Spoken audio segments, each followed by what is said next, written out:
පේපරේ බෙදුවම කන ඇහෙන්නේ නැති එක. හරි මං උඹට කියලා දෙන්න. ආයෙත් ඉංග්‍රීසි නතින් ආයේ කවින්ත එක තමයි ගණන් තින්නේ. අය මං කමන්නේ නැහැ. උඹට මං කියලා දෙන්න. මම අනුනායක වුණොත් උඹ 100ක් කල් තමයි මනව තින්නේ. යමන්කෝ මම උඹට කියලා දෙන්න. අඩෝ කවින්ත. අඩෝ දෙවියන්ගේ පළවෙනි උත්තරියම් කවින්ත. අඩෝ කවින්ත. ඒකත් ඉවරයි. කොපි කරන්න බලාගෙන එන එක. අඩෝ කමලු.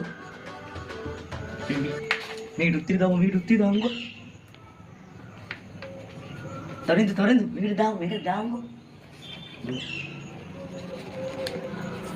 අඩෝ යොහනි බෝ දාම්ගෝ.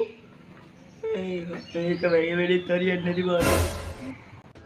ආවෝ ලාවිනම් කන එක. මොකද ගන්නේ? පාඩේ පේපර් ලියපන්. ඒ සම්මු උත්තරයක් කියපන්. මේක ගෙරිය බන්තින්නේ ඒක මම කරනවා. මොකද වන්නේ? ආතියට හැසිරෙන පුතේ කොහොම විභාග ශාලාව. තොපේ මොනවා? පේපර් ලියන්න මම කිව්වේ. එක පාඩේ ලියපන් කොබන්.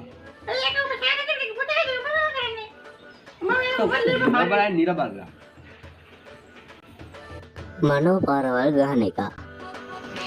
අන්න මේ විභාගය ඉවරලා මොකද කරන්නේ?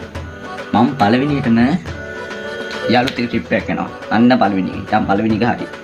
ඊට පස්සේ මොනවා? පවුලෙන් එක ට්‍රිප් එකක් යනවා. දැන් ට්‍රිප් එකකින් හරියන්නේ නැහැ නේ.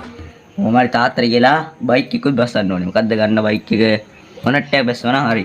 මම තව ෆෝන් එකකුත් ගන්නවා. Apple 7 Pro Max එක තමයි බස්සන්න ඉන්නේ. ඒකත් බස්සනවා. නැත්නම් බස්සන්න ඕනේ. නැත්නම් Samsung S25 එකත් බස්සනවානේ. ඊවත් ගණන් වැඩි අවුලක් නැහැ මොකක්ද බස්සනවා. දැන් මොකද කරන්නේ? මම මොනවද කරන්නේ?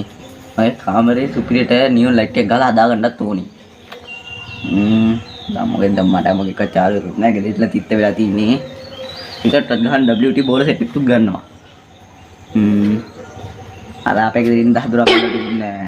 දියමේ ෂෙපර්ඩ් බල්ලෙකුත් බස්සන්න ඕනේ. හරි බල්ලෙකුත් ගන්නවා. ඊට මොනවද කරන්නේ?